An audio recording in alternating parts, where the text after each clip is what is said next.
नमस्कार, सर्वांचं स्वागत आहे पालिका प्रशासनाच्या ग्राउंड रिपोर्टिंगमध्ये. आपल्या सर्वांना माहिती आहे की सिऊल्समध्ये विशाल डोळे जे आहे ते भारतीय जनता पार्टीचे नगरसेवक आहेत, माजी नगरसेवक. त्यांच्या माध्यमातून त्यांच्या प्रशासकीय पाठपुराव्यातून खूप मोठ्या प्रमाणामध्ये नागरी सेवा सुविधांची कामे सुरू झालेली आहेत, कामे करण्यात आलेली. काही कामांचा बहुत साऱ्या कामांचा जो आहे लोकार्पण सोहळा संपन्न झालेला आहे, सातत्याने आपण पाहत असतो. आमच्यासोबत विशालजी डोळस आहे. विशालजी, जसं मी सांगितलं प्रेक्षकांना की तुमच्या माध्यमातून तुम्ही ज्या पाठपुरावा केले आहेत यशस्वीरित्या, त्या माध्यमातून खूप सारी नागरी सेवा सुविधांची कामं या सिओड्स विभागामध्ये झालेली आहे. मात्र काही लोकांकडून, काही जे राजकीय विरोधक आपण त्याला बोलू शकतो, सामाजिक विरोधक बोलू शकतो तुमचे, त्यांच्याकडून प्रसार माध्यमामध्ये सोशल मीडिया जे आहे, समाज माध्यमावर कुठेतरी निगेटिव्ह एक प्रकारचा मेसेज दिला जातो किंवा निगेटिव्हिटी पसरवण्यात येते. या संदर्भात तुमचं काय म्हणणं आहे?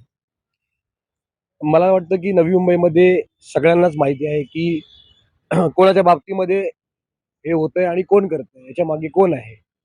नवी मुंबईमध्ये एकच अशी मनोवृत्ती आहे जी सातत्याने जेव्हापासून 2015ची निवडणूक झाली, 2 वर्ष शांत बसल्यानंतर तिसऱ्या वर्षापासूनच वेगवेगळ्या पद्धतीने अनेक प्रकारचे आरोप करण्याचा प्रयत्न त्यावेळेस सुद्धा झाला. ज्यावेळेस सीबीएसई शाळा ओपन केली त्यावेळेस सांगितलं की याची मान्यता भविष्यात कधी होणार नाही.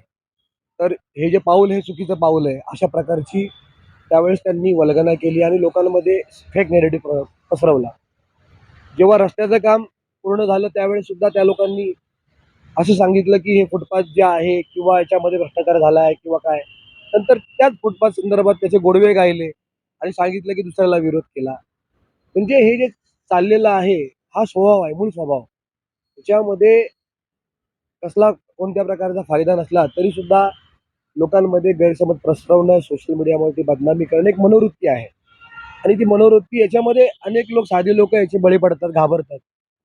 पण आता मी अशा खूप लोकांना ओळखतो आणि अशा लोकांशी कसं वागायचं आणि कशा प्रकारे ट्रीट करायचं हे मला चांगल्या प्रकारे माहिती आहे. विशालजी, सर्व महत्वाची गोष्ट म्हणजे अजून एक आम्ही पोस्ट पाहिली सोशल मीडियावर आली की त्याच्यामध्ये संबंधित व्यक्तीने काही बोलले होते, त्याच्यावर तुम्ही प्रतिक्रिया दिलेली आहे आणि त्या प्रतिक्रियेचा स्क्रीनशॉट सध्या सोशल मीडियावर फिरतो आहे.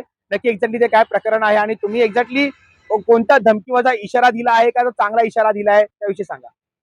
बघा, त्या व्यक्तीबद्दल तर मला थोडीशी दया पण वाटते. कारण कदाचित मला असं वाटतं की थोडासा मानसिक आघात देखील झालेला दिसतोय. 2015च्या निवडणुकीनंतर जे 10 वर्ष गेलेत मधल्या कालखंडांमध्ये.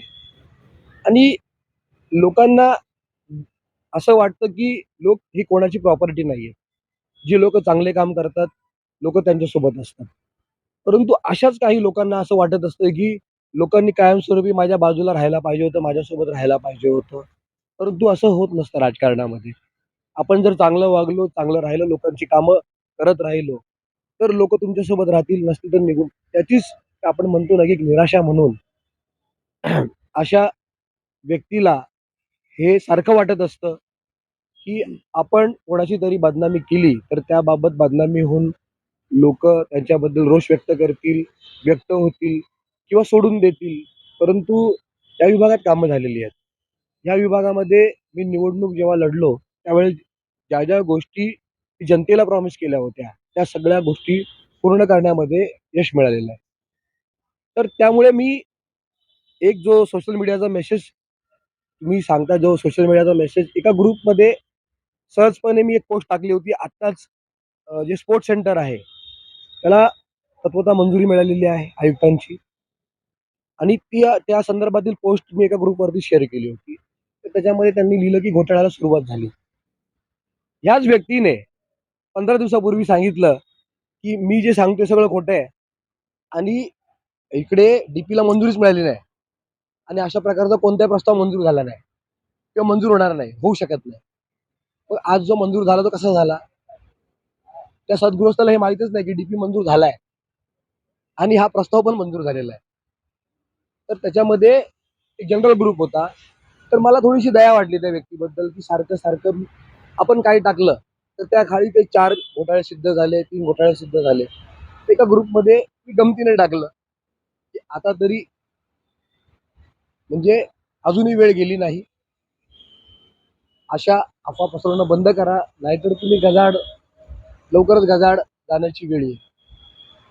आणि देव तुमचं भलं करो अशा स्वरूपाचं आपण सोशल मीडियावर टाकलं. तर तो स्क्रीनशॉट त्यांनी सोशल मीडियावर टाकला आणि सांगितलं की मला धमकी दिली. आता याला धमकी म्हणतात, सूचना म्हणतात किंवा एक प्रकारे आपण म्हणतो ना की आपण एखाद्याला मार्गदर्शन करतो. तुम्ही बाबा हे करू नका किंवा करा. त्यामध्ये या धमकीचा विषय येत नाही. जर मी कायद्याची गोष्ट बोलतोय, तर त्यामध्ये धमकीचा विषय येतो कुठे? एक पत्र ते सोशल मीडियावर सारखं दाखवत असतात, की बघा 3 हे सिद्ध झाले. अरे मराठीमध्ये पत्र आहे. त्याच्यामध्ये लिहिलंय, की बाबा अमुक-अमुक यांनी अमुक-अमुक यांनी चौकशी केली किंवा अमुक-अमुक ही झाली. जी प्रशासकीय पद्धत आहे, त्याप्रमाणे त्यांनी ते पत्र दिलेलं आहे. त्याच्यामध्ये कुठेही उल्लेख नाही. मला सांगा, मग हे सर्व काही घडतं ते समोरच्याच्या नैराश्यातून घडतंय का? 100% बरोबर आहे. आणि अशा व्यक्तीबद्दल टॅकल करताना सुद्धा विचार करावा लागतो. अगोदरच मोठं इन्सिडेंट त्यांच्यासोबत घडलेलं आहे. कदाचित ते घडलं नसतं, तर याच्यापेक्षा चांगल्या पद्धतीने उत्तर देता आलं असतं. सगळ्यांसमोर देता आलं असतं. परंतु खरोखर त्यांची मानसिक स्थिती खराब झाली आहे का? आणि आपण काही केलं, तर त्याचा परिणाम काही वाईट होऊ शकतो का? बऱ्याच गोष्टी आम्हाला माहिती आहेत. मर्यादा तुम्ही सांभाळता. त्यांच्याबद्दल जे काही घडलं, त्यांनी जे काही केलं, एफ-आय-आरच्या कॉप्या, सगळ्या गोष्टी, पास्टी स्टेशनचं प्रकरण असेल, दुसरं प्रकरण असेल, प्रकरण. ते प्रकरण तर सगळ्यांनाच माहिती आहे. त्याच्या व्यतिरिक्त पण अनेक प्रकरण आहेत. पण आपण कधीही व्यक्तिगत एखाद्या माणसाला डॅमेज करण्याचा प्रयत्न केला नाही. तरी सुद्धा आपण सांभाळून घेतो, की जाऊ दे बाबा, तो पण कोणत्यातरी कुटुंबामध्ये राहतो. त्यांनाही परिवार आहे आणि अशी काही गोष्ट होऊ नये, की त्याचा परिणाम जो आहे, की त्यांच्या परिवारावरती होईल याची काळजी आपण सतत घेत असतो. परंतु ती व्यक्ती जी आहे, रोज-रोज उठून कोणीही काही टाकलं, तर त्या 3 गोष्टी घेऊन त्यांना असं वाटतं, की हे केल्याने जनतेला असं वाटेल, की भ्रष्टाचार झालाय. अरे टाकणारा व्यक्ती तुम्हीच आहात. एकच व्यक्ती 4 वर्षापासून, 8 वर्षापासून टाकतोय. म्हणजे लोकांना समजण्यासारखं काय असं नाहीये. परंतु काही लोकांना त्याचं इरिटेशन होतं. ती लोकं फोन करतात. मला त्यांनी काही फरक पडत नाही. लोकं म्हणतात तुम्ही काहीतरी बोला, पण लोकांना मला हे पण सांगायचं की जो माणूस ऑलरेडी नैराश्याचं जीवन जगतोय, त्याला आपण अजून कशाला निराश करायचं? आणि लोकांना मला एवढंच सांगायचं आहे ह्या माध्यमातून, जर ज्या प्रकारे ते माजी नगरसेवक जाधव आहेत, त्यांनी सांगितलं की हे घोटाळे सिद्ध झालेत. ते जर सिद्ध झाले असेल ना, तर या निवडणुकीचा फॉर्म पण मी भरणार नाही. त्यांनी सिद्ध करून दाखवावं. ते म्हणतात ना सिद्ध झालंय. मी म्हणतो जे सिद्ध झाले ते सिद्ध करून दाखवावं, की अशा प्रकारे पालिकाने हे दिलेलं आहे. जो अहवाल दिला त्यामध्ये असं झालंय की ते निश्चित झालेलं आहे. तर मी निवडणूक लढणार तर राजकारण संन्यास पण घेईल. हे मी आज निवडणुकीच्या तोंडावरती सांगतो. काय अशी प्रकार असं झालंच नाही, असं घडलंच नाही. फक्त फेक नेरेटिव्ह पसरवण्याचं काम जे आहे, माजी नगरसेवक करतायत. तर माझी त्यांना शुभेच्छा आहे आणि त्यांच्याबद्दल मला दिलगिरी म्हणजे त्यांच्याबद्दल मला थोडंसं वाईटच वाटतंय. मी एवढंच सांगेन. धन्यवाद. धन्यवाद.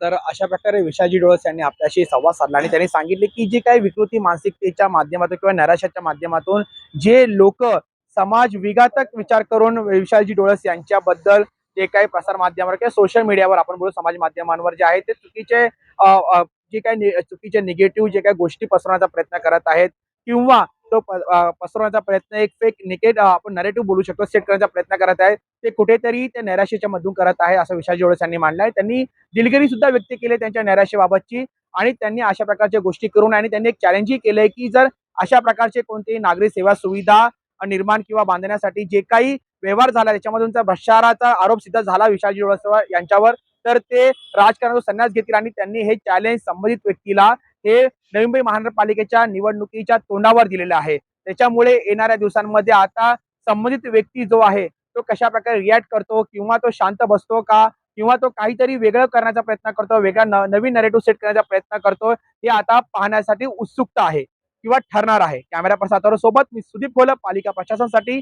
सीऊड्स नवी मुंबई येथून.